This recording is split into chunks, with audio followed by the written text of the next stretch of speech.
Welcome to today's edition of the Rush 24/7 podcast. Greetings, my friends, and welcome. We are back at it behind the golden EIB microphone. Rush Limbaugh at 800-282-2882, and the email address lrushbaugh@eibnet.com. So I got an email last night. You better turn on the TV. You won't believe what you see in Charlotte. So I turned on the TV, and my first thought, I thought it was an outtake from a Beyonce video.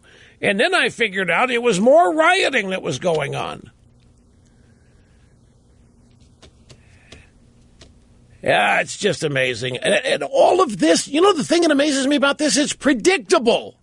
Like I said yesterday, protests, these are not protests. These are riots. Riots have become the new norm. We now expect them. With expectation comes tolerance.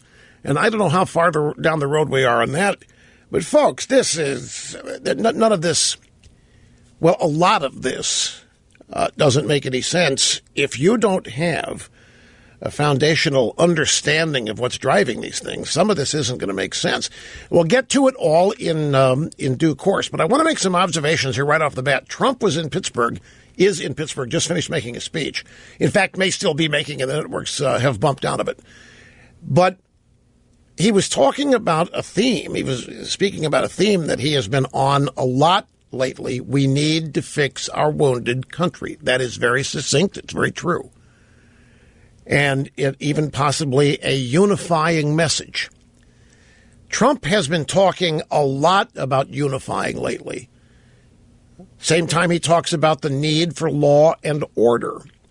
And I hope that he means that we have to unify on the need for law and order.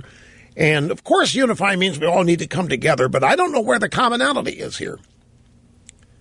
This has always been my beef with people who say that we need to come together and work together. Okay, well, what do I have in common with some of these people on the left? Where does our different world views overlap? Where is the commonality?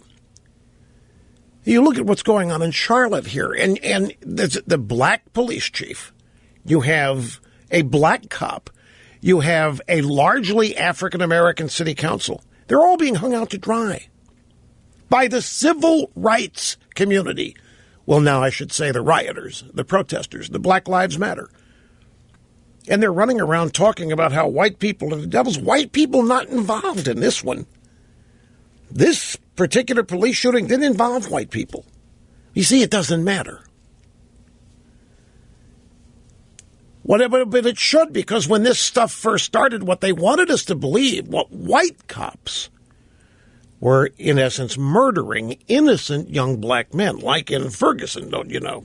Which, of course, now we know was a total lie. Everything about that was a narrative that wasn't true. But from then, it goes. Even went so far as to have to call the guy down in Florida. What was his name? The white Hispanic. George Zimmerman. Yeah. In order to make it racial, they took this Hispanic guy and they called him a white Hispanic. So the narrative they have built is this is a white power problem. White power as exemplified in the police departments. White power as exemplified, illustrated in city governments. But we're talking about the South now, where many of these states and large cities are run by African-American governors and mayors. And in this instance, that has turned Charlotte into whatever you want to call it. We now have no racial component at all. So what's driving this? Well, there you get to the real answer of what this is really all about. And you see that race is the pretext, but even when race isn't a factor, it doesn't stop any of this, does it? So everybody pushing for racial harmony, well, there wasn't any racial disharmony here. Not in this specific incident. Not denying that there is legitimate racial disharmony elsewhere, but in this specific incident, there wasn't. So the ingredients necessary for Black Lives Matter to exist are not present here.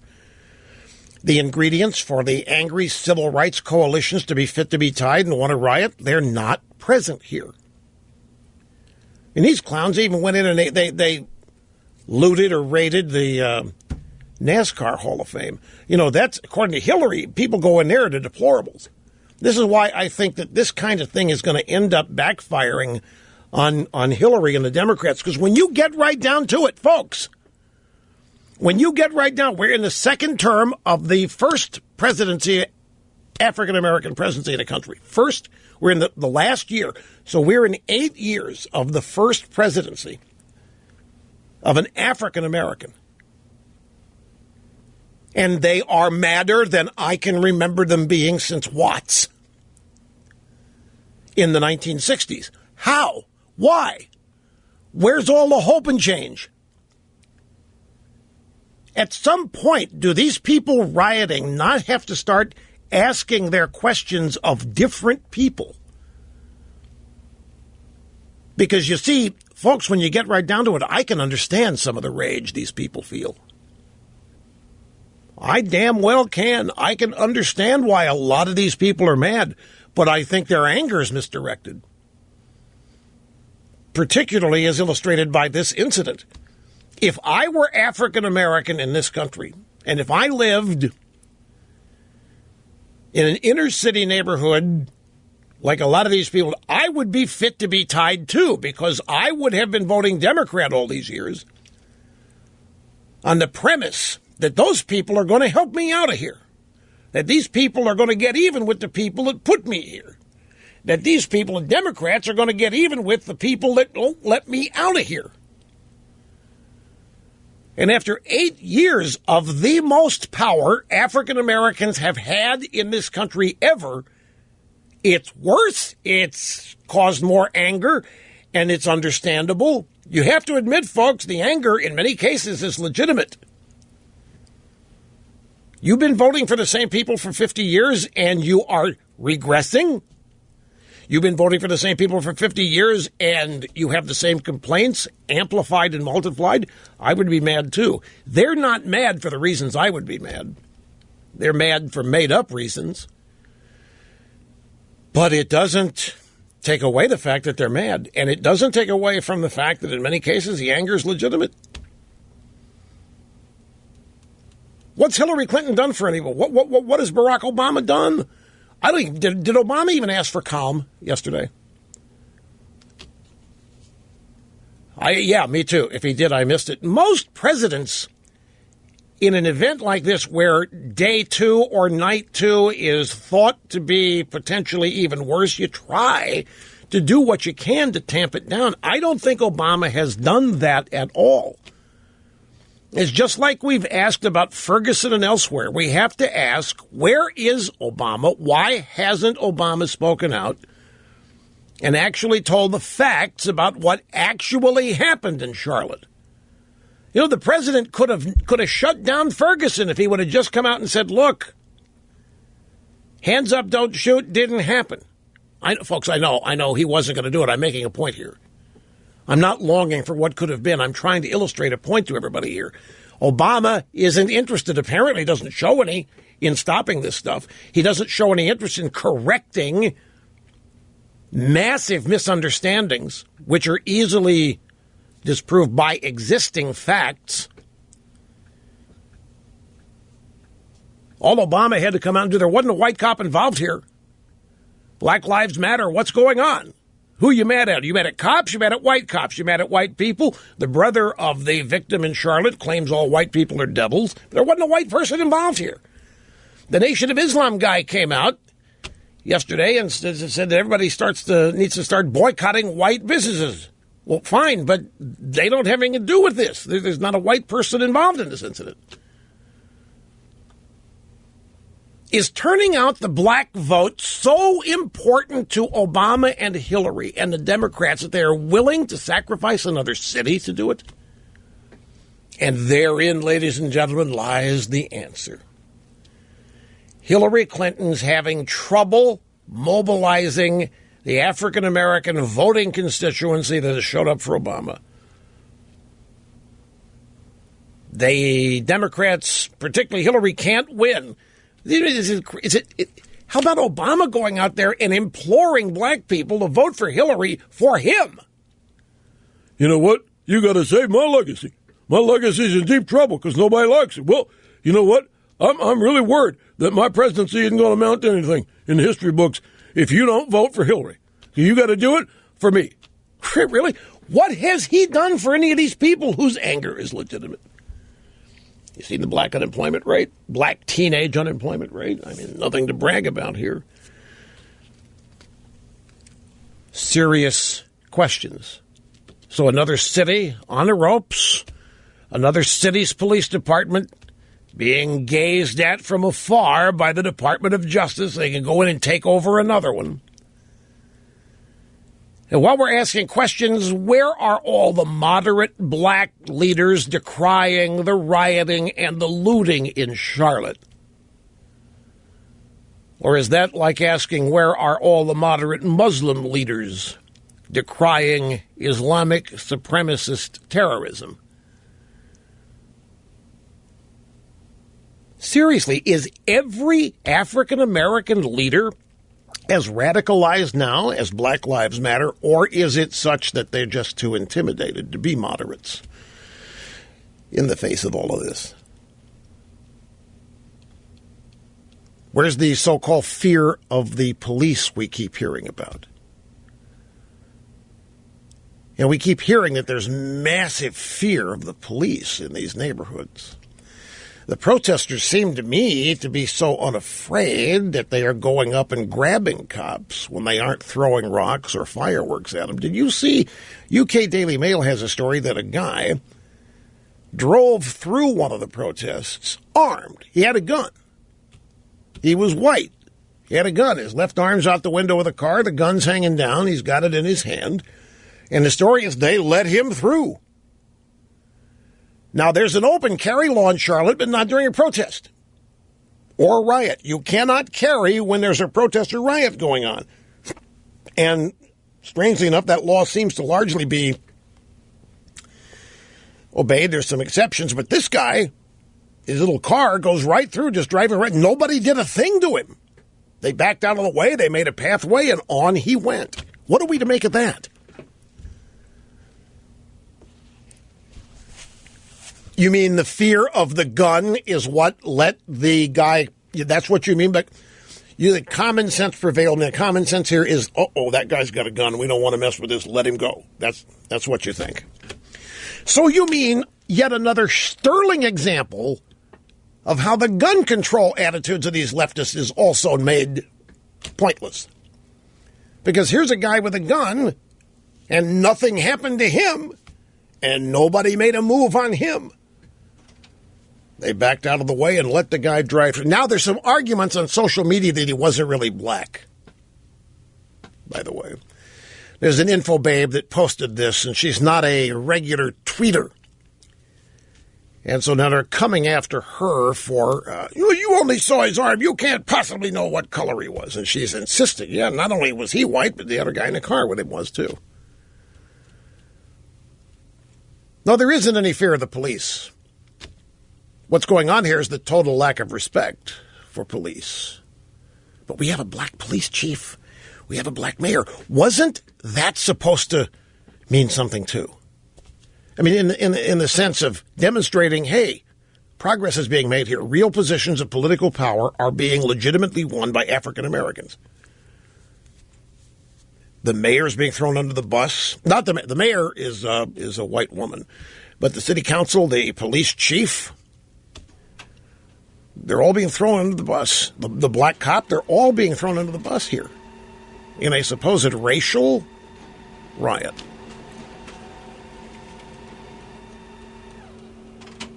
So what really is at work here is that truth is not what matters here. Black lives matter is what is going on. And what's driving this is the need for outrage in the black community because of the need for black voter turnout. That is why Obama hasn't made move one to tamp this down. This is why Hillary hasn't made move one to tamp this down. They need the chaos. Que bono. Who benefits? They need the chaos. They need the rage. They need the anger. They need all of this, the playing of the race card, to generate black turnout for Democrats. But then I know it isn't going to happen, folks. I'm just saying if I were one of these people, if I were one of the African Americans living in these inner city neighborhoods and I had been voting Democrat all these years, I seriously, my anger might not be directed at a bunch of people I don't know and the cops and this kind of thing. I mean, because voting Democrat comes with a lot of things. When you vote Democrat, you're voting for Santa Claus. You're voting as a dependent. You're voting for the Democrat Party to do things for you. You're voting for the Democrat Party to stop things happening to you. And it's not working. And meanwhile, as I say, Trump's out there literally talking about unity and literally reaching out to elements of the African American population all over this country, in inner city Democrat churches as well. And then we learn that George Soros and the usual Democrat suspects are funding all of this. Oh, that's another bit of evidence that this is desired. I mean, if somebody's going to give money to see to it that this continues to happen, i.e. donating to Black Lives Matter and whoever, then they must want this because they must conclude that there's some benefit to them.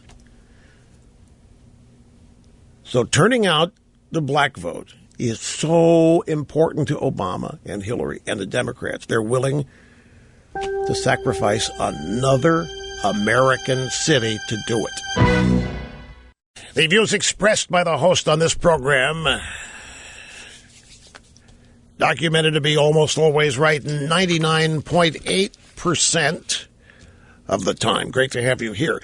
So one of the legitimate questions here, what's going on in Charlotte and a number of other cities, since there's not a white cop involved here. White cop did not shoot an innocent young black on his way to college, walking down the street reading a book. Black Lives Matter and this entire movement is based on white racism and prejudice, and there isn't any here. So what's driving this?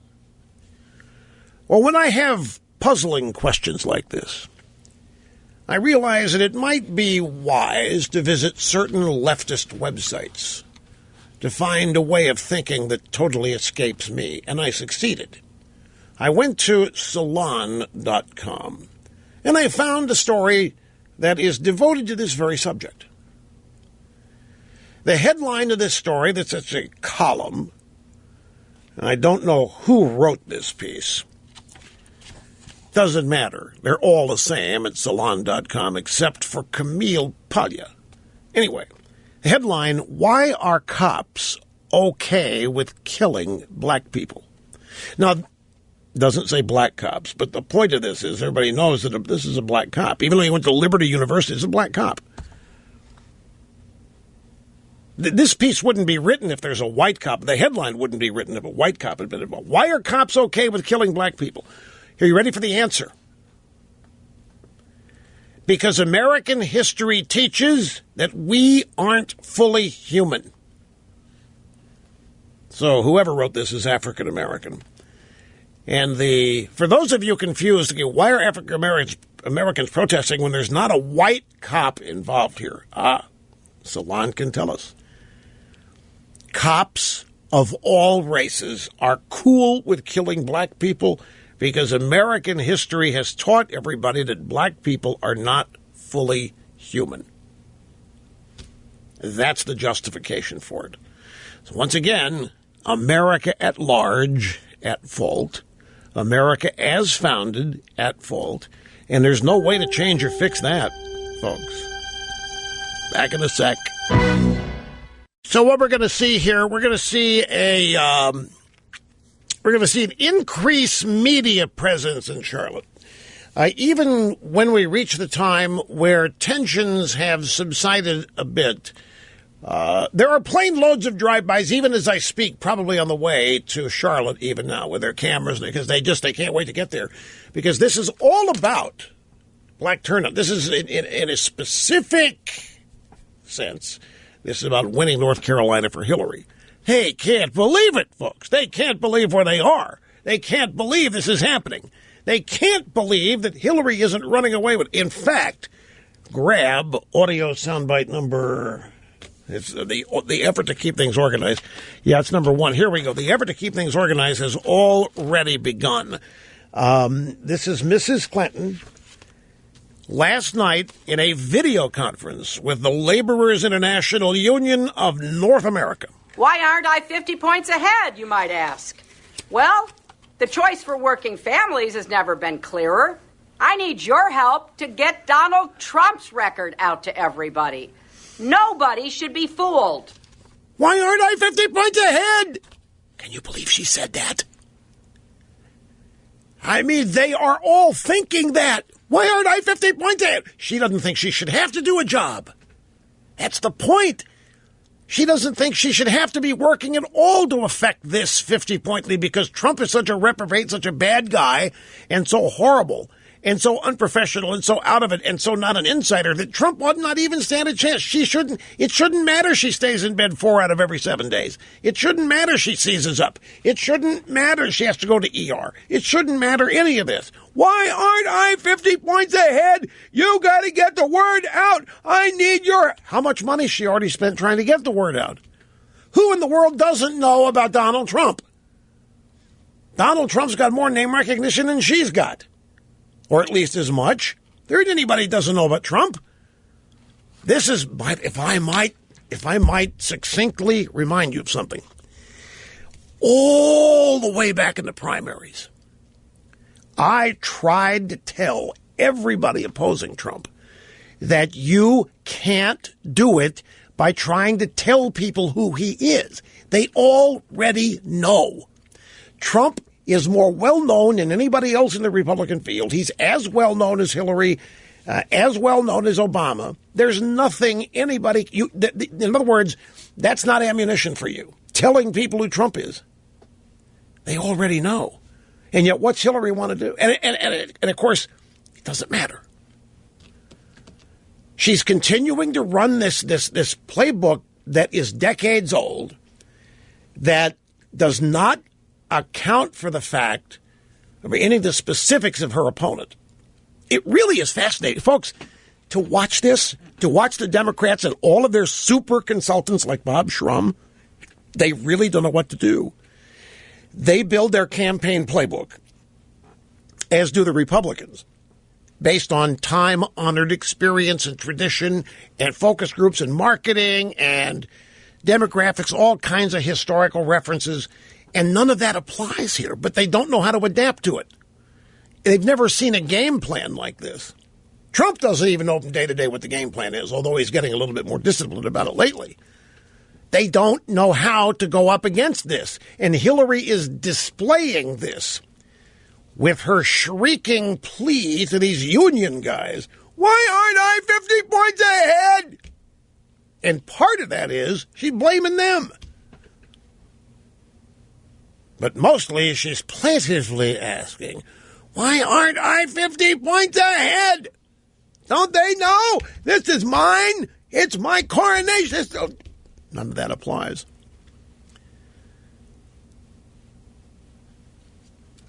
But let me take a stab at this. Nevertheless, Hillary wants to know why she's not 50 points ahead. I'm sure you could help her as well. Let's see if I can help explain it to her. Benghazi. 4 Americans dead, and your reaction was to lie about a video being responsible and then to say, what difference does it make now that 4 Americans died? People heard that. Libya, absolute disaster. Syria, where Mrs. Clinton wants 100,000 additional Syrian refugees pouring in the country. Iran. By the way, you ready for this? Little trip back down memory lane before I tell you. Remember the negotiation period when Obama was working with John Kerry, working with supposed moderate Iranians on a great deal with the Iranians that ultimately was going to allow them nuclear weapons. Remember the Corker bill? And remember, the original thought of the Corker bill, most people like you and me thought, the Corker bill, that's the Republicans are going to step in there and they're going to stop this from happening because there's no way. It doesn't make any sense. Why would we facilitate the world's state sponsor of terrorism getting a nuclear weapons arsenal.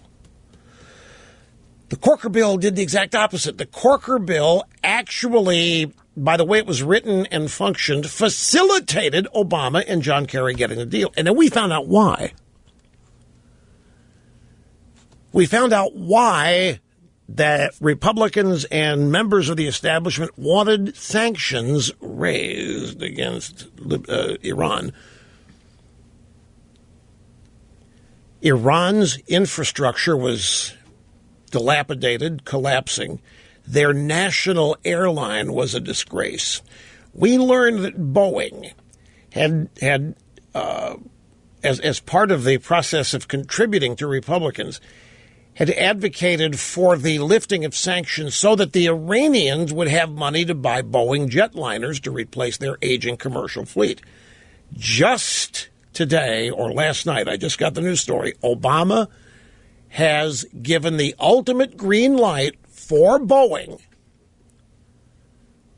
to accept contracts from Iran for the purchase of new jetliners to modernize their national air fleet. And that's one of the many reasons why the Iranian nuke deal happened, because donors wanted the Iranians to have enough money to be able to buy jets. And that was just green-lighted by Obama today. Well, I'm just putting all this in the kid. People know this. People understand it. They may not be totally up to speed on things like that, but they don't know why in the world we are helping the Iranians nuke up. We know that doesn't make sense to them. Hillary's hidden email server. This could be another thing, Mrs. Clinton, why you aren't 50 points ahead. Dealing in classified material that you didn't seem to care. You didn't seem to care whether it was private or not. Lackadaisical. Plus, you're trying to hide things from people. You're not honest. How about your shockingly ill health, Mrs. Clinton? I mean, you just can't have these public episodes, seizures and near collapses and wandering eyes and all the others that we've seen. The Democrats are living in fantasy land if they think people aren't noticing or if they think people won't care. I actually saw a little blurb, I think it was yesterday, in advance of today's release of the latest NBC News Wall Street Journal poll. And the blurb was that voters didn't really care about Hillary's sickness episode, didn't bother them at all. And by the same token, they weren't bothered by something Trump said or did. It was a bipartisan. The American voter didn't care. And I looked at it, and I'm sorry, I don't believe this. I do not believe that people paying attention during a presidential year are not going to factor the health of one of the two nominees, particularly if it's as bad as Hillary's is. How about Mrs. Clinton saying that Trump's voters can be put into a basket of deplorables?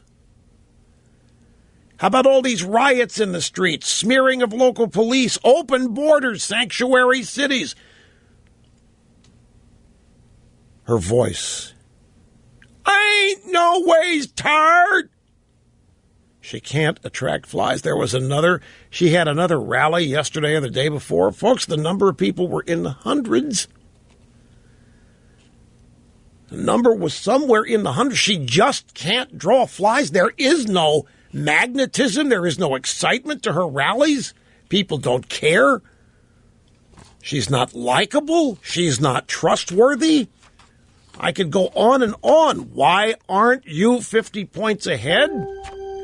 There are a whole lot of reasons. Hi, how are you? Welcome back. Great to have you, Rush Limbaugh. Our phone's not working in there.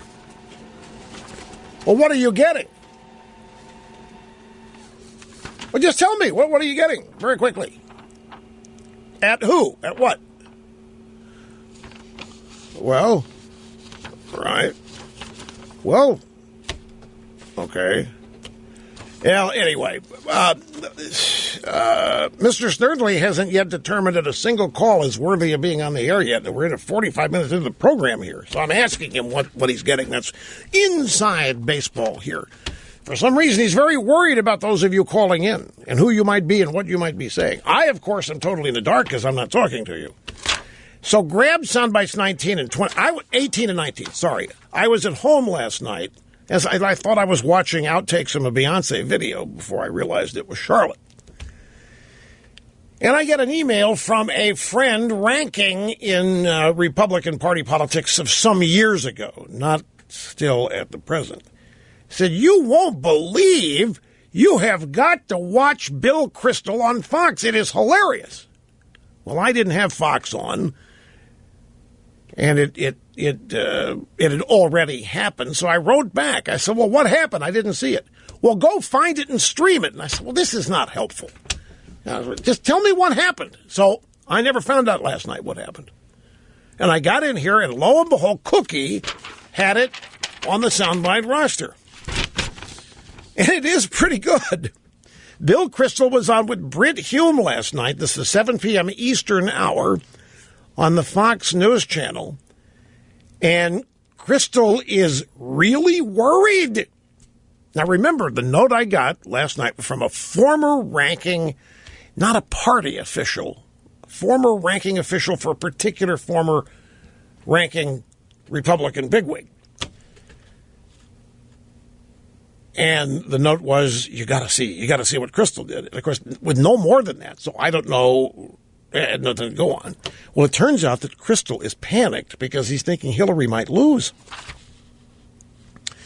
A leading Republican conservative pundit. Well, here, let's just listen to it. I don't need to characterize it before you've heard it. Britt Hume says to Bill Kristol, you have been warning some of your conservative colleagues that Trump's chances look better than people thought. What tipped you off? What gave you your view? She's had a very rough couple of weeks. He made himself look more presidential and more acceptable. When you're in a change environment, people will excuse a lot of flaws of the change candidates. In a change environment, the candidate of change has a big advantage. The wind is naturally at his back, and Hillary Clinton is the status quo candidate. I'm really mystified by her campaign. If you ask people, and I'm really not saying this in a polemical way, just analytically, what changes will Hillary Clinton bring about? What's the answer? He's worried. This is a conservative magazine publisher worried that Hillary's blowing it. And he says he's mystified by her campaign. Bill, it's not hard to understand what's going on. By the way, none of this means Trump's going to end up winning. Who knows? I'm not counting any chickens having hatched here yet. But I'm not in the crowd that is worried if Hillary is performing poorly. I applaud that. I get excited when I think that Hillary is in the process of blowing it and is fading. But these people on our side are getting concerned that she's going to blow it. And now they're saying they don't understand her campaign. I'm really mystified. It's not hard to understand, Bill. Now, I don't mean to sound condescending at all. I'm just, it's not.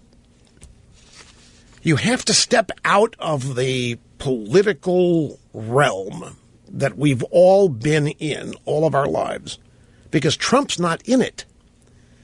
And so a standard, ordinary establishment, Washington establishment campaign with the requisite consultants and the proper fundraising and the allocation and the focus groups and the polling, and it's not applicable. And the Democrats and apparently some of the Republicans have no idea how to adapt. Here's the next bite. So Britt Hume said, well, it's a good question. Also a good question, what her slogan, Stronger Together, actually means. I mean, Trump's slogans, Make America Great Again. You might not think he can do it. You might think it's sophomoric or whatever, but it's clear, and it reflects a lot. What is sophomoric about Make America Great Again? I remember Nancy Reagan's drug policy, just say no, and they mocked that. And yet, that is a solution. Why make fun of that? Why mock it? Just say no. Make America great again. What is sophomoric about that? Oh, yeah, that's so trite. That's, of course, that's meant to really appeal to the hoi polloi, but we know that's just kind of fantasy. Make America great again. What does that mean? And then to add, well, I probably can't do it anyway, but at least he's got a slogan and Hillary doesn't. Hillary's slogan is stronger together. That's Hillary's slogan is do it for her. That's Hillary's slogan. So Hume's question, what is your take on Trump's slogan versus Hillary's slogan? Hillary Clinton's entire message is Donald Trump is horrible, he's terrible. I'm not pro-Trump, so I'm not unsympathetic to parts of that message, but you can't simply, I don't think, run for president by trying to disqualify your opponent. What she said is, in effect, Donald Trump can't become president. It's just too horrible. Friends don't let friends vote for Donald Trump. She needs to have some positive message. Well, I'm sure she'd take your call, because she needs all the help she can get from people that want her to do well and from people worried she's not doing this right. So any of you out there know how to beat Trump? I don't have the number to Hillary's campaign, but I'm sure somebody could get it for you. Did you see it has gotten so bad, so desperate in the Hillary campaign that some of the cast of the old TV show The West Wing are campaigning for her? Did you see that? My friends, do you realize what you have in me? I can't tell how many years ago, the left, when that show was on, it was during the Bush presidency, and they really thought Martin Sheen was president. The left engaged in their fantasy land, and West Wing was the real government to them. That's how they stayed sane. And so now Hillary has gotten a cast from a TV show from 13,000 years ago to run around out there and campaign for her. Yes, we can. Greetings, folks. Great to have you here. It's Rush Limbaugh, and the most listened to radio talk show in America. The telephone number, if you want to appear, 800-282-2882. The email address, we check the email address. Oh, we check the email account. We got a new address. It's lrushbo@eibnet.us. That's the new address. Okay, now, ladies and gentlemen, I think the West Wing is where a lot of liberals actually got the idea of how government works when liberals run it. It was complete fantasy land for them. It was how they stayed sane during the Bush administration. They literally pretended that Martin Sheen was the president, and everything going on in that show was what was actually happening, and that they were helping to beat Bush back and so forth. And I think a lot of adult leftists today and adult Democrats have their idea of what government is and how presidents ought to be from that show. Now, the primary writer on that show was the radical liberal lunatic Lawrence O'Donnell. He was one of the main writers for that show for the longest time. He has or had a show at PMSNBC. You know who Lawrence O'Donnell is, right? You didn't know that? Lawrence O'Donnell was, now they had a lot of writers, but he was one of the lead writers, head writers, primary for a long time in that show, not the whole duration. But, I mean, that's one of the only things you really need to know about that show. Lawrence O'Donnell, I know some people in L.A. who also know Lawrence O'Donnell, and he sends me messages through those people. Well, yeah, I can repeat them. I mean, they're messages attempting to convey respect, but that he thinks I'm full of it. I was talking to Larry the other day, is the way it starts. It's mutual. You're talking to Larry. He's just deep admiration of what you do. He thinks you're full of crap, but he wanted me to be sure and tell you hello. He really admires what you've pulled off here, but I think it's one of the biggest scams he's ever seen. You know, stuff like that. I've never actually met the guy. I've just seen him. He's also been a campaign aide for some people, I think. Maybe it's just this TV writer credits. I don't know. Anyway, just to get that squared away by West Wing. Now that cast is going to be campaigning for Hillary. And I'm telling you, I've focused on this couple of times here in recent days, but I really do look at Hillary Clinton and I see somebody in a time capsule. She is, and I made this observation last fall, back during the primary. She seems stuck in the 90s. She seems stuck in the 90s in terms of the criticism she gets. She still treats it like the same criticism she and her husband got back in the 1990s vis-a-vis Lewinsky and the vast right-wing conspiracy. Same enemies, same people, same issues. And everything about her seems stuck way, way back in the past. And it's a challenge. You know, Hillary's an elderly person now. And she's one of these people that does not age well. And I don't mean physically. I'm talking about in terms of health. I'm not saying anything that isn't obvious. And it is a challenge. It is a challenge for people as they age to not stay young. I mean, you don't really pull that off. But to stay, what is it? Not hip, it's hard, but relevant. I mean, a lot of elderly people, as they age, distance from the younger generation on purpose, saying, okay, I had my time when I was their age. They're doing what they're doing now, and then there's no effort here to. No, that's not true because there is effort. Let me just say it. I just think Mrs. Clinton has not kept up. And I think the way she sees the world and the way she sees campaigns and the way she sees Republican political opponents is almost stereotypical, with the stereotype coming from the 90s. And many of her staff, I think, are the same. And many of her fundraisers are from the same bailiwick. I mean, to go before a group of union thugs why aren't I 50 points ahead? Well, now, to ask that question, you must have to honestly believe you should be 50 points ahead.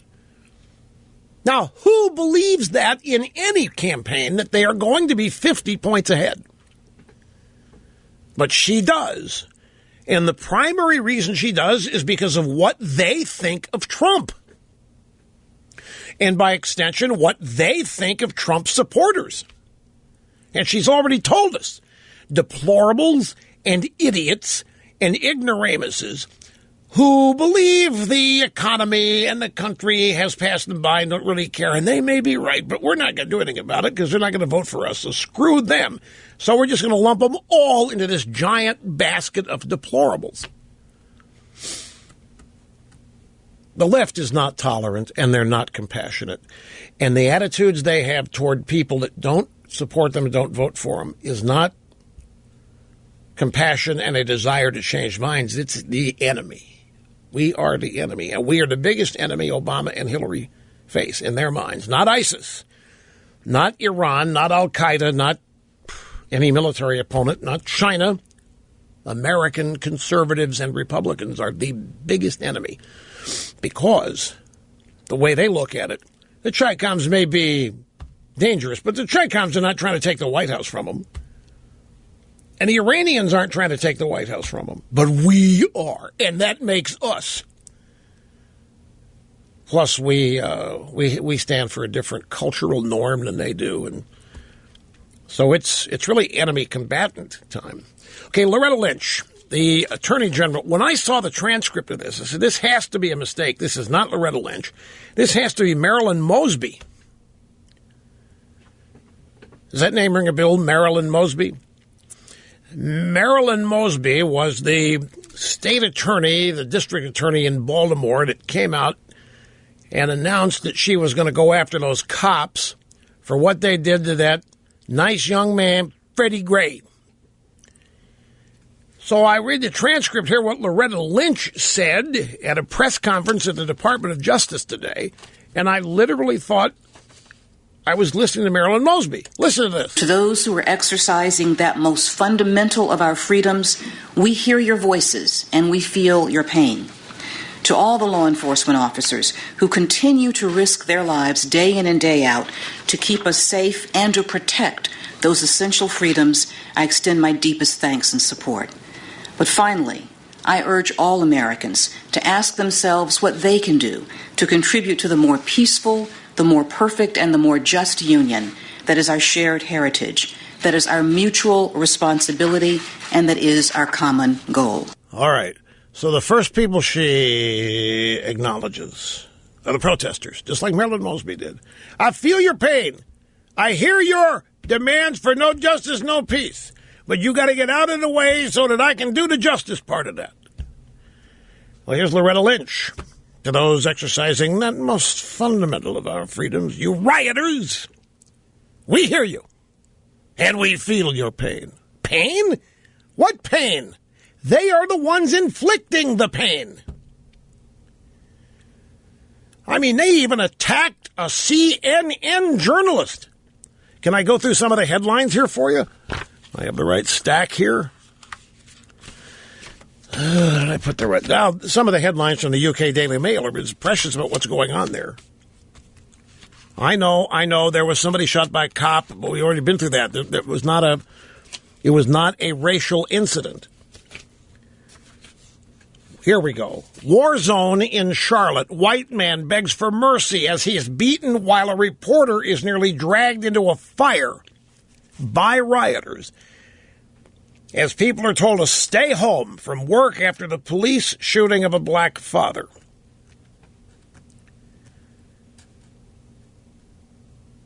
Disturbing videos have emerged of protesters brutally attacking bystanders. It was the second night of unrest following the deadly shooting of Keith Lamont Scott by a cop. Governor Pat McCrory has declared a state of emergency, has called in the National Guard. Major companies with offices in the downtown told employees not to come to work today. Mayor Jennifer Roberts is also considering putting a curfew in place.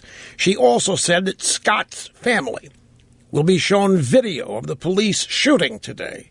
One of the demonstrators shot in the head outside the Omni Hotel fighting for his life. At least 3 other protesters and 4 cops were also taken to hospital. A man believed to be Scott's brother was captured on video saying all white people are effing devils as he imitated John effing Kerry. So that's just a read of some of the headlines. And then here's a story about the white guy allowed to drive away alive. Stop. Now think of this headline. There was a white guy brandishing a gun, holding it in his left hand out the driver's side window of the car he was driving. And they clear a path and they let the guy go through. It's a white guy. Nobody made effort. And the headline, he was allowed to drive away alive. As though getting out of there alive last night was an achievement. White motorist armed with a gun, in all capital letters, is filmed driving slowly through a crowd of protesters in Charlotte. Writer Heather Head filmed the car driving into crowds in North Carolina. Illegal to openly carry a gun at a protest or civil disorder.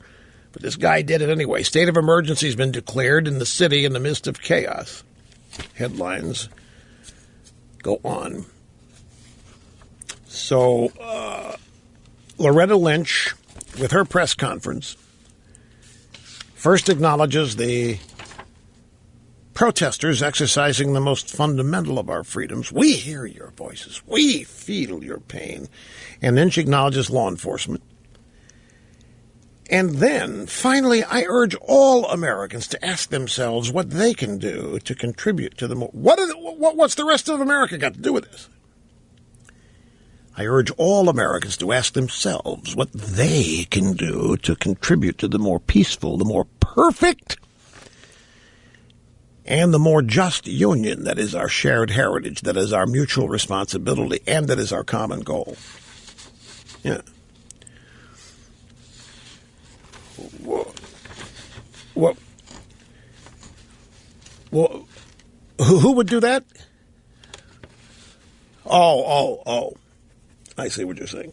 Mr. Snerdley is saying, this woman ought to be up there telling every one of these lawbreakers what's going to happen to them if they don't stop this, right? She's the top law enforcement officer in the country, and instead of acknowledging this and encouraging this and saying she understands this, she ought to be telling these people it's about time to stop it or they're going to be sent places they don't want to go. Well, that's not what she did. She's up there. We feel your pain. This is basically a green light and throwing the onus on the country. Remember, this is all happening in her mind. The country, the people of the country. We have a lot to do. We have a long way to go. We are not perfect. We are imperfect. We are not fulfilling the ideal. We are not anywhere close to it. We, the people of the country, got a lot of work to do. And you and I, the people of the country, we better get serious and we better start doing whatever. But I think Mr. Snerdley has a point. Hey, she's the top cop. It's time to shut this down instead of running around acting like we understand, we feel your pain, and we admire, or whatever it is that she's trying to convey here. It is not anything that you would hear from a law, but she's not the only one. Law enforcement is so under the gun because of this. I mean, the cops know that the DOJ's not with them.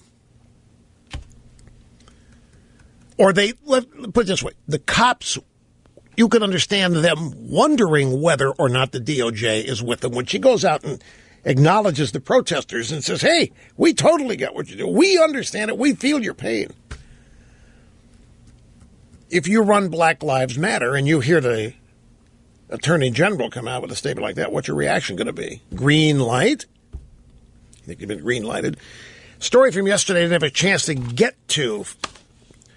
Sunday, at the Men's Day program hosted at Union Temple Baptist Church in Washington, D.C., the Nation of Islam Grand Poobah, Minister Louis Farrakhan said to President Obama, your people are suffering and dying in the streets of Chicago, so you failed to do what should have been done. Farrakhan continued by saying it's time to let Donald Trump do what he wants to because he's not destroying your legacy. Farrakhan said, so you Democrats, you've been in their party a long time. Answer me, what did you get? You got a president, and he's worried about his legacy.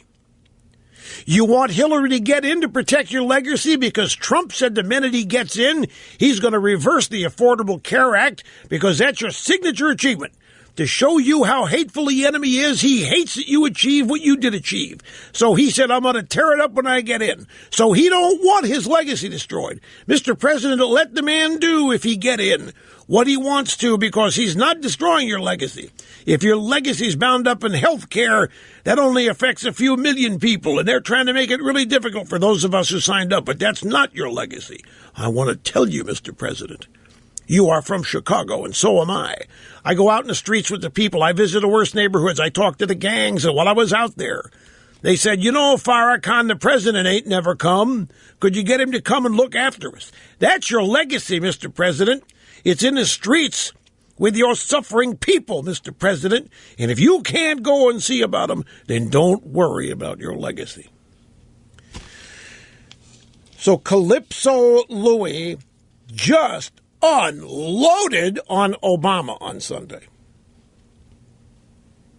essentially charging his priorities are all out of whack. What legacy? You ain't going to have no legacy. If all you think it is health care, your people are dying. Your people are getting killed. You don't care.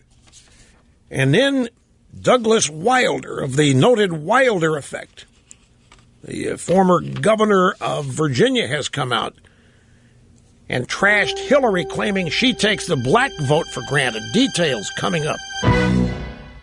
Okay, we now have some people that are on hold and on the phones and have been cleared to appear on the program. So we're going to start with Tom, who is in Charlotte. I'm glad you made it through today, Tom. How are you doing? Oh, Rush, I can't tell you how glad I am I made it through, too, man. This is amazing. Talking to you is just amazing. So I just need to, your listeners have got to hear what happened here in Charlotte yesterday. City officials in the afternoon sent out email to all the city employees, and I think it was on the local news, too. They basically announced that there was going to be a scheduled protest at Marshall Park at 7 p.m., and that they expected it to become violent. And then they basically ordered everybody to go home. Not just city employees, but like all the banks sent out mass emails to everybody and said, everybody go home at 4 o'clock. I saw that. Yeah. And it was crazy. I mean, I had friends calling me, and I saw friends on Facebook telling me what chaos it was. So basically they told everybody there was going to be a protest, and then they cleared out uptown. Right. And set the stage. What they ended up doing was clearing a path for these people. Look at all the hotels and the businesses that likely will now suffer because of this. You add to whatever damage that bathroom law has done and the NBA piling on. And what did you guys do to deserve any of this? Well, we're just the next stop in the Obama World Tour, Rush. I mean, this is the same stage show that they put on in Baltimore. You are for the riots. Charlotte is the next city which must suffer in order to generate African American turnout in November for Hillary. Well, I mean, I think it maybe is just a way to divide the country. I mean, yeah, I agree. You're right. I mean, they're trying to get the voters to turn out. They've already done that. The national media, they let the national media come in and cover this. They set the stage for violence. Now they just sit back and wait, and they film it when it happens. They put it on the national media, and then they stir it up and say, look, we got a race war going on. Everybody's got to get out there. No, you're right. But I'll tell you, the national media is not all there yet. There are plane loads of drive-by media en route even now. I know flight attendants all over the country. I'm getting private notes about all the drive-bys on the planes. Welcome back. El Rush Limbaugh, having more fun than a human being should be allowed to have. Okay, so Calypso Louie goes after Obama for essentially abandoning the African-American community in favor of his legacy. And by the way, folks, this gets to exactly the point that I have been making the past 2 days. We have riots now, the expected norm, the new norm in the second term of the first presidency of an African-American. First African-American president. And what's the legacy? What's the expected norm? Riots. When law enforcement uses its weapons, bam, automatic. Everybody just assumes now we're going to have riots. Doesn't matter why. Doesn't matter the specifics. The facts in each instance don't matter. It's a license to riot, sanctioned by the highest levels of our government because they make no effort to stop it, as evidenced by Loretta Lynch's most recent press conference.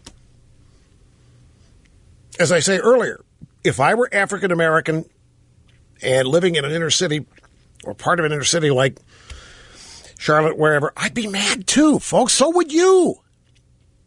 Their anger is just misdirected. But remember, the leaders of this movement are not really the same people who live in these inner city neighborhoods. They are purely 100% political. This is not about living conditions. It's not about any of these things they bellyache about. This is about advancing liberalism, globalism. This is about transforming the United States away from what it was founded to be. This is about defeating Republicans and conservatives disguised as an effort to ratchet up the quality of black lives. The whole thing is misdirection. And the proof of that in this case is there's not a white cop anywhere involved in any of this. And it doesn't matter. And Farrakhan, he sees what's going on. Hey, man, you know, your people in Chicago, people in Charlotte, they're dying on the streets. You're not doing damn thing about it. You're worried about your legacy on health care? You go out and make a speech and you beg us to show up and vote for Hillary for your legacy? I hate to say it, but that's a commonsensical reaction to what Obama's doing. The fact it comes from Calypso Louie doesn't disqualify it as far as I'm concerned. That's a very common sense reaction. I mean, I would think, you know, I'm not African American. I'm not suggesting that I am in any way, shape, manner, or form. But I think about this, and if I'm African American, there's Obama up there begging me to go out and vote for him and to save him and his legacy and to help Hillary. That's not why I've been voting Democrat the last 50 years, I would say to myself. I've been voting for you. I haven't been voting here for you so that you have a legacy. I thought what all this was about was you getting even with people that have been holding me down. I thought all of this voting for you and voting for Democrats was to punish the people who have been mistreating us. I thought it was about changing the playing field here, giving us a leg up. None of that's happening. We're in the second term of the Obama administration. Economic circumstances for African Americans in real income, median income, wage increases, unemployment, it's a disaster. And over here, Donald Trump's the one guy running around trying to literally make unification inroads with black leaders at black churches. The first elected black governor, Douglas Wilder, this is from thehill.com, says that Hillary Clinton assumes she has unwavering support from African Americans, and it isn't true. So Farrakhan trashes Obama yesterday, and Wilder trashes Hillary today. He said, Doug Wilder, for her to go out and say to the African American community, I want you to elect me so that we can continue the legacy of Barack Obama. What exactly is it that you want to continue? Wilder asked in a Washington Post interview today. You can't win this election without the African American vote, added Wilder. Hillary obviously has necessary qualifications, but tell me how what you've done relates to what the black community needs. Bingo! I mean, from the way they look at things, you may think I'm crazy agreeing with this, but I understand how Democrats vote. They vote for government and for people based on what they're going to get back, what government's going to do for them. Included in that is who is government going to punish. And so Hillary's out there, you've got to elect me. You've got to elect me so we can preserve Obama's legacy. And Wilder's saying, you really think that African Americans all over this country care about Obama's legacy? That the most important thing to them is the historical legacy of the first African American president? Well, let me tell you something. That's exactly how they do think. Hillary specifically thinks that the black vote is automatic for the Democrat, 92 and 93% every presidential year. And I'm telling you this too, folks, and I don't doubt me. It's going to be hard, but don't doubt me.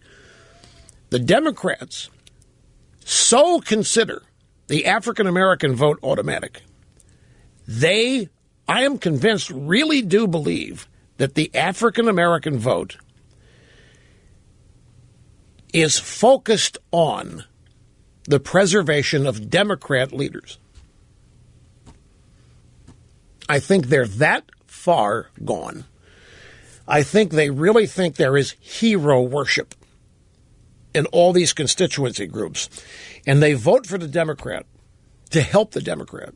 And the voters are looking the other way around. No, they're voting for these people thinking and hoping there's going to be something come back to them. And there doesn't have, 50 years. That's why I've been asking, what have you gotten for all this? Nothing. And that's what Trump's been making the same point. What do you have to lose voting for me? I don't see it working all that great for you right now. And then you can tell by the catcall reactions of Democrats and media people what a home run that comment is, because they act like squealed pigs, stuck pigs squealing around.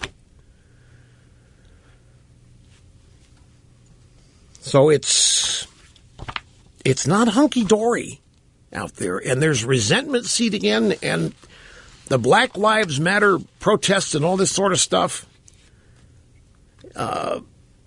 What it's really about, from the leadership level, not the people in the streets doing the rioting and the burning, but the people promoting that and encouraging that, the leaders of they're strictly partisan political operatives being funded by partisan political donors like George Soros for the express purpose of advancing the Democrat Party. All the while making it look like the people joining the riots, all of this is ultimately going to benefit them. It's not about them. They're just made to think That it is. John in Indianapolis, we will squeeze a call in our remaining moments in this busy broadcast segment. How you doing, John? I'm doing fantastic. Hey, right off the bat, I just like to tell you that Trump had my vote when he caused Lindsey Graham to get his golf club out and destroy his own cell phone. Thank you very much. You're welcome. I remember that, yeah. Anyway, I think the Democrats and Hillary needed Charlotte because it's like Rahm Emanuel famously said, never let a good crisis go to waste. Yeah. If you noticed, the Jersey bombing, the thing that happened in Minnesota, the thing with cargo jets full of cash in Iran, Hillary's health, Hillary's emails have all gone away. And I think the optics of Hillary on 9/11, that was over. I think it's a done deal. Okay, now wait. I hear all this, and I'm going to admit something. I take a little bit of it personally. You don't mean it that way, but I have people. The reason because I have people email me accusing me of falling for the latest Democrat trick of getting soaked up into this story and not covering the email scandal, not covering her illness. You're falling for it too, Rush. So I'm not falling for anything here. Whatever they do, there's an opportunity to explain it. But let me ask you this. If you think this was largely engineered to distract people from Hillary's illnesses and the Iranian payoff and all these other things you mentioned, what started this? Remember, there was a shooting in Charlotte. A cop shot somebody. Was that part of the plan too? Well, they could have picked any other story nationally. But, we've already experienced Baltimore and Ferguson. And I think if the TV people just pack up their cameras and load up their trucks and skedaddle out of there, it's all going to go away after the debates on Monday. Charlotte will be forgotten. Don't you think? Oh, yeah. Well, forgotten in the sense that it's no longer a front page or lead item on cable news, yeah. But it's not going to be forgotten as a reference point. It's going to join a long list of supposed examples of how racist and discriminatory and mean America and the cops are. But no, my only point is, look, I understand people think that this whole thing is a gigantic distraction so that Hillary's emails and her health problems are swept away and nobody's talking about them anymore. But and some people even go so far as saying, yeah, this is a conspiracy. Well, look, then did somebody hire this cop to go shoot somebody so that the story would begin? I mean, the story happened. There was a shooting. It was a black cop, but a cop shot somebody. Is that part of the whole thing that was arranged in order to take Hillary? There are people who believe that Clintons are able and totally capable of doing something like that. Don't count me among them. What you're really saying is this happened and they're fully willing to take advantage of it because it's a crisis that they're not going to let go to waste. I understand your standpoint, your point of view on this. But look, we can walk and chew gum and multitask and deal with my spam folder blowing up on me today and still do the program with nobody knowing of the distractions unless I tell you. So don't accuse me of being taken off message here. Okay, we have some conflicting news here on a subject. As you know, the Carolina Panthers have a home game in Charlotte. In fact, hang on. Hey, Siri, who do the Carolina Panthers play on Sunday? Looking for the Carolina Panthers. Sorry, big guy. I don't see any schedule. Oh, way to go. Way to have a public demo and not come through. Yes, my phone calls me big guy. I had it set up to do that. Anyway, here's... Let me try this again. Hey, Siri. Carolina Panthers NFL schedule Sunday. The Panthers-Vikings game is Sunday at 1 p.m. Okay, so it's the Vikings. So, TheHill.com, 24 minutes ago, says the NFL is considering moving the game out of Charlotte because of all of this. The Washington Post says the NFL wants to play the game in Charlotte. So we have two conflicting stories on this. The Washington Post story is a little earlier in the day. The Hill story is 24 minutes ago, about 25, maybe 30 minutes ago now. But they've already had the bathroom law totally this LGBT thing, the NBA pulling out of their all-star game, and now this. And if they don't, I mean, this is a target-rich environment for whoever wants to make mayhem. If the Panthers play their home game on Sunday, I can't see them moving the game. I can see them bringing in Spetsnaz and whoever they have to for security, but I can't see them moving the game. This is Linda in Atlanta as we stay on the phones. Greetings and welcome to the program. Hi. Hi, Rush. How are you today? Very well, thank you. Good, good. First of all, I just want to give you a big thank you for everything from your radio show to your books and all that you do to educate and inform the public. And that's tremendously important, and you keep us up to date on everything and your opinions, and I want to thank you for that. Thank you. I appreciate that very, very much. Okay. Protests are nothing new, okay? They've been going on since the beginning of time. We read about them in the Bible and everything moving forward. And protests, just like anything, have rules. And what I can't really figure out is why people don't follow the rules. When the police say, put your hands in the air. When the police say, do not get into your car. When the police say, stay still, sit down, be quiet, whatever they say. I've had a pet care business for 16 years, and I train animals. And it's probably easier sometimes to train an animal than it is a human being. But when it comes to life, when it comes to a bullet, when it comes to anyone losing their family, their environment, their job, losing everything. Well, let me take a stab at this, because this is the third great question. You might think, I can see some of you people, what do you mean, why do people break the rules? Let's say, why do people rob banks? Why do people break the law? But this question is actually, she's asking a specific question, and really what it is, because the latest incident here, when the cops tell you to put your hands up and walk away, it's for the safety of everybody. It's for the safety of the cops. It's the safety of you and bystanders. There are procedures that are taught in police academies. Everything is rooted around safety for everybody involved. And if the cops tell you walk away, put your hands up, put your hands behind your head, get down on your knees. The vast majority of people have respect for this kind of authority and will abide by it. But, Linda, the answer to your question is in many neighborhoods, in many parts of this country, people do not trust the cops and do not want to give an inch. It is an automatic, confrontational, adversarial relationship. Whenever a cop involves himself in any aspect, could be a traffic stop, could be an accident, anything.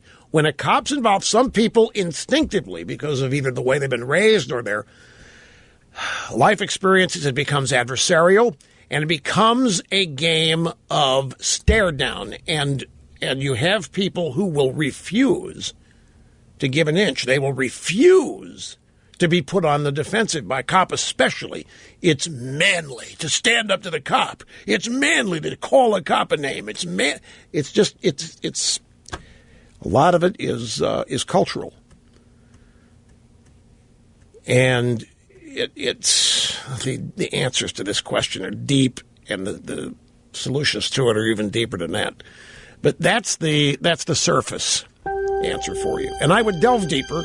Clearly capable, but I'm out of time. So we got to take a brief time out here at the EIB Network, another obscene profit break at the top, your local affiliate, to give you all the news and information in your local community. And we will be right back here and reignite for our final busy broadcast hour today.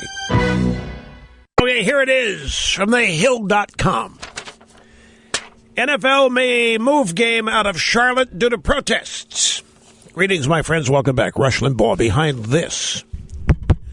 A golden EIB microphone here at the Limbaugh Institute for Advanced Conservative Studies. 800-282-2882. The National Football League and the Carolina Panthers are considering moving a game out of Charlotte this weekend, excuse me, due to mass protests that have overtaken the city. The Panthers are in contact with the Charlotte Police Department, local and state officials, and a league office in New York over how to proceed, according to a statement released Thursday by the team's front office. Now, USA Today and the Washington Post are reporting they're not moving the game.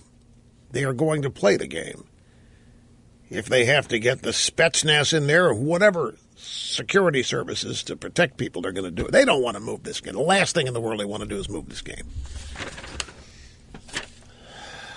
You know, I say that, but I'm not. I'm actually, the way things are going and the trends that are I'm just going to say I wouldn't be surprised if they cave and move this game. That would not surprise me. I don't think it's going to happen, but I just want to get on the record right now that if it does, I will not be the least bit surprised. And I think you'd have a lot of sports drive-bys applauding the move and crediting the rabble-rousers for making it happen. I don't have any doubt about that.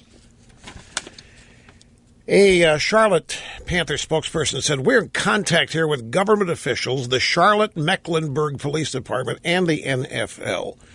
And we are continuing to monitor events as we prepare for Sunday's home game. Don't you love that? Everybody's monitoring it.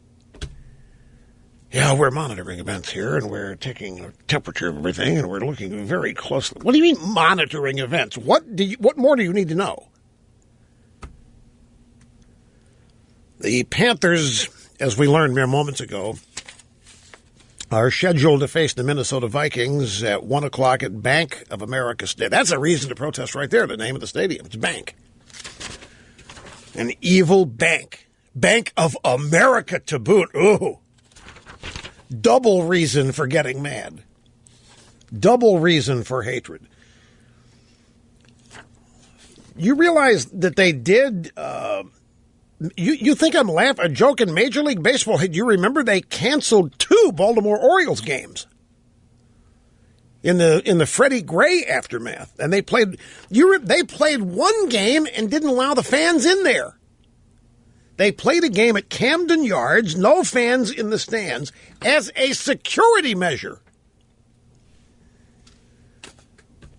The NFL is basically a television sport anyway. So I can see that. You see that, doing this game with no fans allowed in? What a message that is. Hey, Baltimore, we're going to let the teams play, but you can't come in. You people in Baltimore, you're too prone to violence, and we can't let you come in for the safety of whatever. So they canceled 2 games, and they played 1 without the fans. So don't laugh at the idea that they might move this game or take some other step, because nothing makes sense. Here's Snerdley just whispered something to me in the IFB, and it is true. It is true. This could be shut down in one night. You could end this whenever you wanted to end it. But we have, I think collectively as a society, we have, what's the word? We have shrunken back from those kinds of measures because of this. Well, yeah, we could shut it down. If we do that, we're going to make them even madder. So the next riot, they might even be worse than they are now. The prevailing opinion is let's let them get it out of their system. That was in play in Ferguson. You remember one of the nights in Ferguson? The decision was made to let the looting happen and let the rioting happen. Just let them get it out of their systems. And remember, everybody's, what about those stores? I mean, that's the job of the cops, to protect people's property, and they're just letting these places be burned down and looted? Yes, under the pretext that this is how you let them get it out of their system. So how would you shut it down in one day? Just start arresting people left and right for every violation that you see? Everybody acting outside of law, you arrest them and you put them in jail. You put them in jail. So you add to the African-American incarceration rate. Because the Jesse Jackson cares. I mean, that's one of the big beefs here, that there are innocent black men all over the world in jail. It shouldn't be. Most of them here in the United States. Yeah, I know if you're breaking the law, but everybody has a right. You heard Janet Lynch, not Janet, Loretta Lynch say that she feels their pain. When the Attorney General comes out and says, we respect your right and we feel your pain, what's the message? Keep torching. Keep marching. Hey, you want to see where this stuff can end up? I have a story here from the UK Express. It's a London paper. And the headline, Sweden in chaos. Number of no-go zones increased as police lose control over violence. Here's the lead. In February, the Express UK, the newspaper, reported Sweden has seen a huge surge in crime since the start of the migrants crisis in Europe, with a rise in sex assaults, drug dealing, and children carrying weapons. The forces' increased lack of control, police forces' increased lack of control in the country was revealed in a report by Sweden's National Criminal Investigation Service, where attacks on officers were detailed, including police cars being stoned by masked groups. The figure has now been increased to 55 areas. 50 areas at the time were put on a blacklist, which are then divided into three categories from risk areas to seriously vulnerable. It's now 55 areas on blacklist. The Swedish police force are facing a crisis with 3 officers handing in their notice every day. In other words, a no-go zone is essentially where the cops just it's too dangerous to go there even for the cops. They just let them, what happens. There's no attempt to arrest. There's no attempt to keep order. And the number of these no-go zones in Sweden continues to climb. And because of this, 3 cops a day are resigning. This is what happens when you give into it. This is what happens when you confer upon it legitimacy. We are not investigating crimes, said a police officer in Sweden. We don't have time to cover the call-outs that we're tasked with. So, and that's all due to the migrant crisis. Now, in a related story from the Washington Examiner, from our former old buddy Byron York, headline, Clinton campaign, yes, the world has a right to emigrate to the United States. Say what? Do people around the world have a right to move to the U.S.? It's a bedrock belief of most conservatives that there is no such right.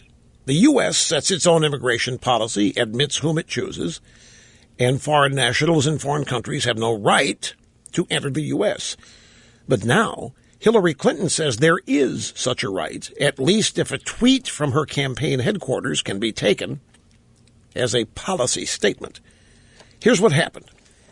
In his Monday speech on terrorism and immigration, Donald Trump said, quote, we want people to come into our country, but they have to come in legally through a process. No one has a right to immigrate to this country. It is the job of a responsible government to admit only those who expect to succeed and flourish here and really be proud of what they've done and where they came from. They have to love our country, quote unquote. Does anybody have a problem with that?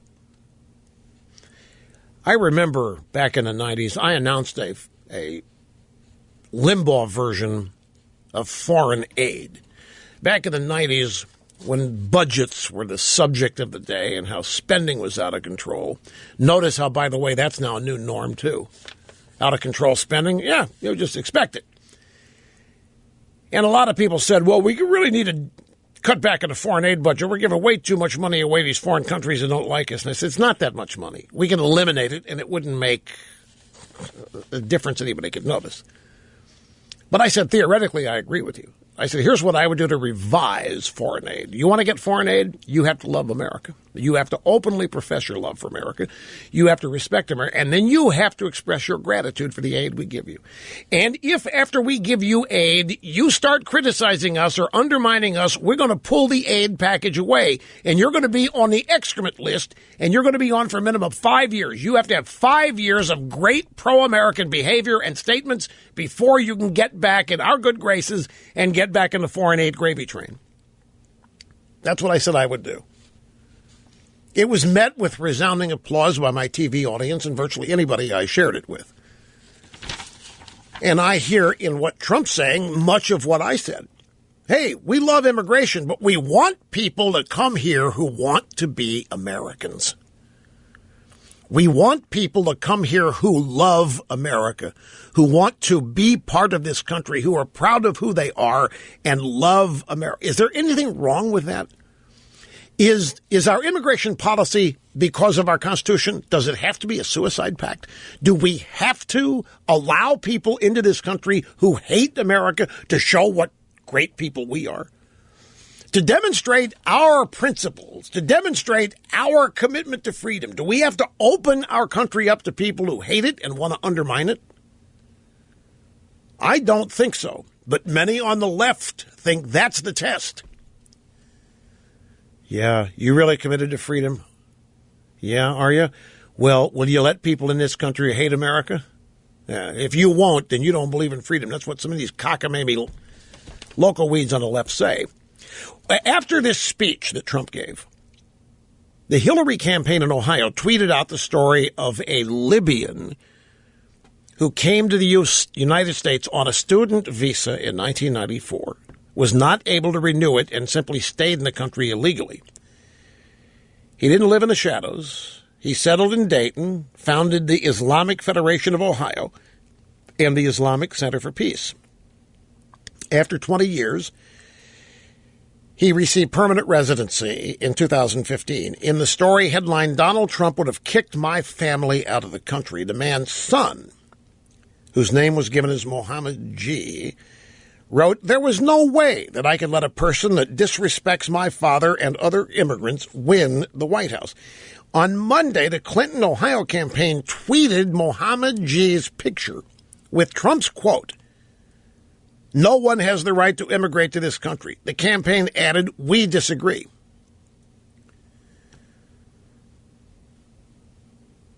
So the Clinton campaign says, yes, everybody does have a right to immigrate to America. Where is that right given? What other country has such a right that anybody who wants to come can come? Hillary means, I assume she means through the legal. No, she can't mean that because she's all for illegal immigration. She wants even more refugees and more illegal immigrants to flood the zone. Speaking of... Oh, you got to hear this. Just got this. Maxine Waters of the Congressional Black Caucasians. Maxine Waters in Washington, D.C. today describes a moment when truth revealed itself to members of the Congressional Black Caucasians while they were having lunch. At our regularly scheduled luncheon for the Black Caucus, as we sat there trying to do business, we decided we just couldn't keep going on business as usual. We couldn't just have our lunch and talk about an agenda that really does have to do with a lot of our work, while our minds and our hearts are so heavy about the killings of all of these men, women, and children. So we decided at that moment that we were going to take an extraordinary step, that we were going to leave the House of Representatives and we were going to come here to the Department of Justice and we're going to deliver a letter. Wow. Wow. How powerful a move is that? By the way, the killings of all these men, women, and children What is she talking about? Syria? What is she talking about?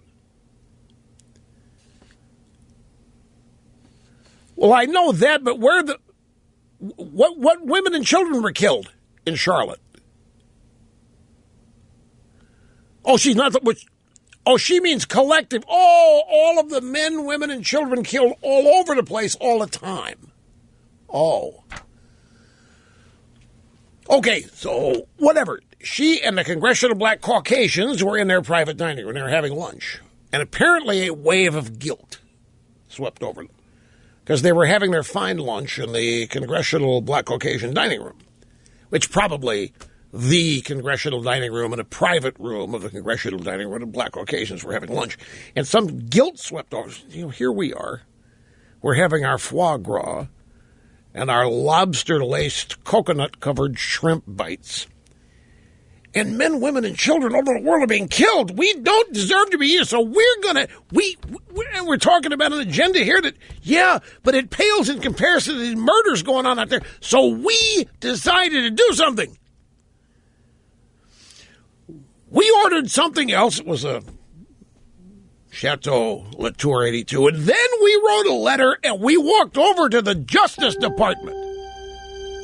Because we had to do something. Okay, here's Frank in Long Valley, New Jersey. Back to the phones we go. Hi, Frank. Great to have you here with us.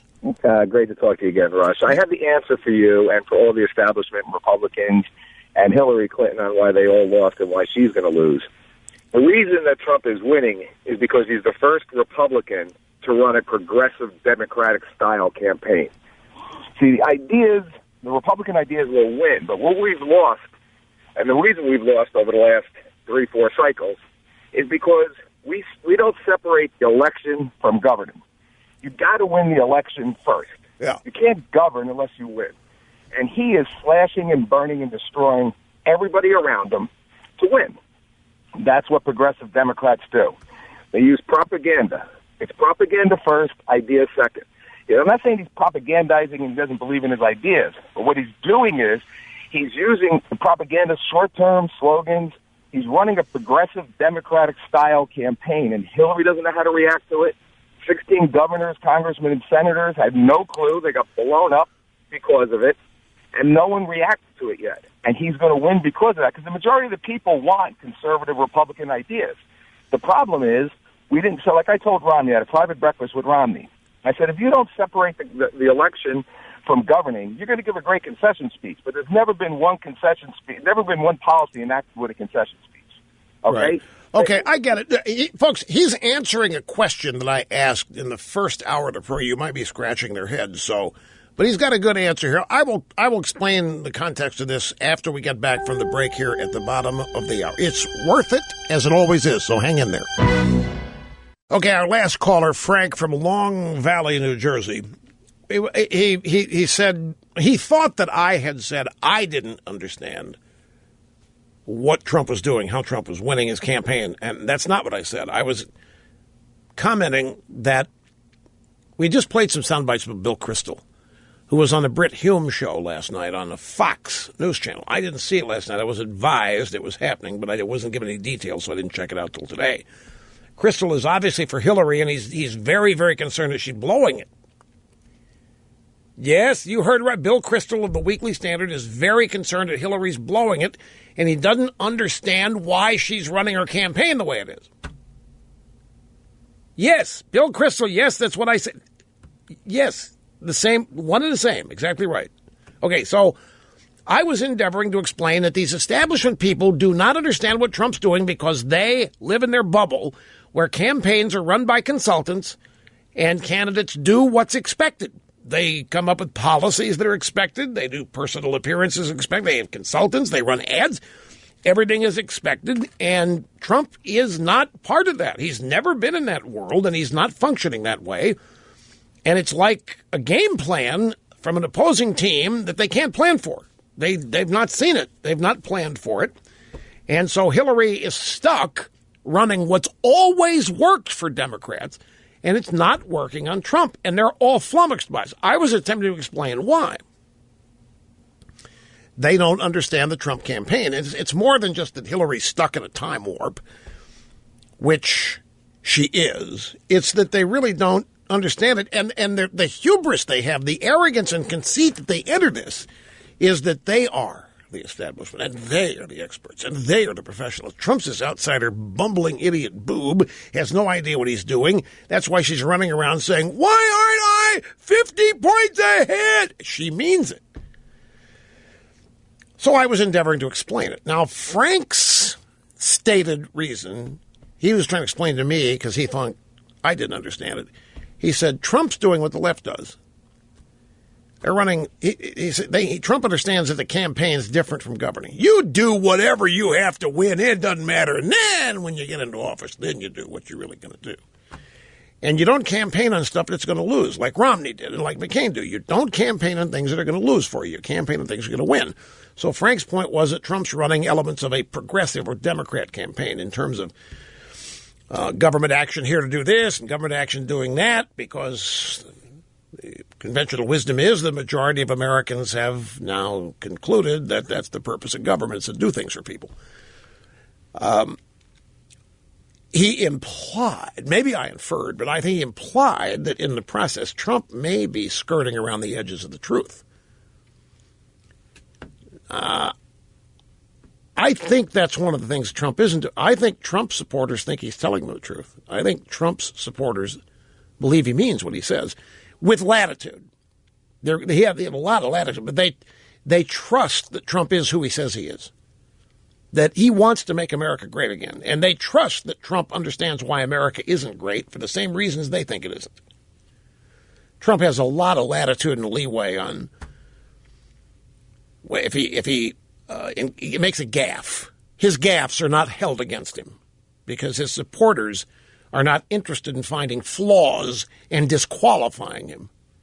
Whereas establishment people, I mean, that's one of the ways you run a campaign. You try to force your opponent into a gaffe, then you build the gaffe up as meaning, this guy doesn't know diddly squat, he's not qualified, get rid of him. And the gaffe is the end of the campaign. The gaffe is never going to end Trump's campaign because his supporters don't care. Trump supporters actually realize it's about much bigger stuff than even Trump personally or Trump's gaffes or anything else. But regardless, whatever it is very accurate to say that Hillary doesn't understand it and her consultants don't. And I venture to say that many longtime political professionals don't understand it, including pollsters and consultants. It's not that it's hard to understand. It's just so foreign to them. Remember, these are the people that honestly believe Trump did have a prayer, especially after his opening day announcement. He was finished. Before that appearance was even over, he was finished. And they've spent every day since thinking that he's going to talk himself out of the race or implode some other way. But now that his message is tightening, his discipline is... By the way, can I give you an example of his discipline really? You want to hear... What do you think Trump would have done 3 months ago with the story that George H.W. Bush had confided to Kathleen Kennedy Townsend he was voting for Hillary? My guess is that the Trump of 2 months ago might have fired back at George H.W. Bush. But the Trump of today let it go. And the only comment we got, that I heard anyway, was from Kellyanne Conway, his campaign manager, who had a very, I think, great response to it. But Trump himself didn't even pay it mind. And that's an example of the, maturity, discipline, or what have you. And we've got some sound bites here of Trump in Pittsburgh today, speaking on law and order. Let's give you a flavor of this. While Charlotte is having happened to it what is happening, and while Hillary's out there whining and moaning about why she's not 50 points ahead, and while Bill Kristol is wringing his hands over the fact that Hillary's blowing it, And while others are worried about other things, Trump continues his outreach to black churches and other black groups on a law and order premise. He was at the Shale Insight Conference in Pittsburgh today. We have to respect our flag. We have to respect our flag. We all have to walk a mile in someone else's shoes, see things through their eyes, and then get to work fixing our very wounded country. I mean, we have some real problems, and we do have a wounded country. Many Americans are watching the unrest in Charlotte unfolding right before their eyes on the TV screens. Others are witnessing the chaos and the violence firsthand. Our country looks bad to the world, especially when we are supposed to be the world's leader. How can we lead when we can't even control our own cities? Well, it's a good question, but you see, Charlotte has been deemed sacrificial. It's okay for whatever happens to Charlotte if it means African-American turnout for Hillary will get a bump. Then whatever's going on in Charlotte is worth it. Here's the next Trump. We honor and recognize the right of all Americans to peacefully assemble, protest, and demonstrate. But there is no right to engage in violent disruption or to threaten the public safety and peace of others. Every single American in our country is entitled to live in a safe community. The violence against our citizens and our law enforcement must be brought to a very rapid end. The people who will suffer the most as a result of these riots are law-abiding African-American residents who live in these communities where the crime is so rampant. So what does he think needs to happen? Last year, we saw a 17% rise in violent crime in our 50 largest cities. Homicides are up nearly 50% in Washington, D.C., and more than 60% in Baltimore.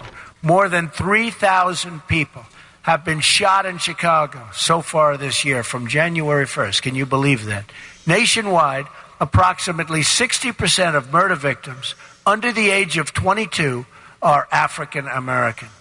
This is a national crisis, and it's the job of the next president of the United States to work with our governors and mayors to address this crisis and save African American lives. Again, here is a candidate saying this in the closing months of the first presidency of an African American in this country. Barack Hussein Obama, and 8 years of his presidency, and we have somebody campaigning on a premise that we've got to get together with people and address this crisis of saving African-American lives. Well, it must be because they need saving, and if they do, why does this not register with people in and of itself? We were assured by virtue of electing Obama that this stuff was going to end, and it was going to be replaced with mass contentment and healing. And everybody, because we'd elected an African American, we're going to realize we have finally accepted our sins and we have dealt with them and we are moving forward. And none of that, in fact, has happened. We are regressing. And I might add, grab audio soundbite number 2, I think it's the number, because I believe, ladies and gentlemen, that it was even, yes, number 2. I predicted this, February 22nd, 2008. This is 11 months before Obama was inaugurated. 10 months, 9 months before he was elected. This is what I said. If Obama gets elected president, wouldn't it be good to just get this done, Rush, so we can end the civil rights squabbles that we're having? It wouldn't do that. Folks, it wouldn't do that. It might even exacerbate them. I was right. It has exacerbated them. Well, let me be generous. I will not say that Obama's election has exacerbated. Well, now that I think about it, maybe so, because the expectations. I mean, clearly a lot of people had them. We nowhere near achieving them. And that in itself leads to anger, disappointment, many people think broken promises. Like I say, if you stop and think about it, you can understand a lot of the anger African Americans have. It's just directed in the wrong places, I think. Jim in St. James, Missouri. Great to have you, sir. Hello. Hello, Rush. Appreciate everything you do. I appreciate that. Thank you, sir. Being formerly from Kansas City, self-employed, Army vet, college educated, I wanted to share this with you. I've got some lady friends down here, and they voted Democrat all their life. I mean, they are true blue Democrats. Guess what? They're voting for Donald Trump. Can you tell us why? Well, one reason, she's fed up with the health care issues, the law and order issues. I think she had children going to MU. She was totally disgusted with that. Oh, yeah. The open borders, and she said she just can't vote for Hillary. And this is a 70-year-old woman. Now, let me ask you this. Was she ever opposed to Trump? Did she think Trump was this boorish, bombastic, bragging? No. She was for him back in the primary. Oh, really? In the Missouri primary. Oh, yeah. And here's the kicker. This woman has worked for Planned Parenthood a long, long time. Oh, wow. That's Hillary's base. I mean, and when she's got people jumping ship like this, no wonder the gal's going crazy. By the way, speaking of that, you just reminded me, I had this story from yesterday. I talked about it, but I didn't get into it in detail. I don't have time now. Listen to this headline. Gloria Steinem keynoted a Planned Parenthood fundraiser recently, and she said, quote, forced childbirth is the single biggest cause of global warming. These people have lost it. Forced childbirth is now a cause of planetary destruction. This is based on the fact that, pregnancy is a sickness, it's an illness, it's the result of male patriarchal domination, women getting pregnant, and now it's the leading cause, single biggest cause of global warming. I'm going to have to spend some time on this tomorrow to figure out how that works. But Jim, that's if Planned Parenthood devotee, big-time Democrat, abandoning Hillary for Trump. Selena Zito has another piece, Pittsburgh Tribune reviewed another piece today. She's making a career out of studying Democrats throughout the state of Pennsylvania and how they are in mass moving to Trump. She's really doing some phenomenal work in this, trying to explain this phenomenon in Pennsylvania. I have to take a break now, though. We'll be back. Don't go away. Phil Donahue is on CNN. He doesn't look too bad. His relationship with Vladimir Posner must still be flourishing. Phil actually is pretty good up there. Better than Jerry Springer. I mean, no question about that. Okay, but we'll see you tomorrow. How's Marlo? Hey, say...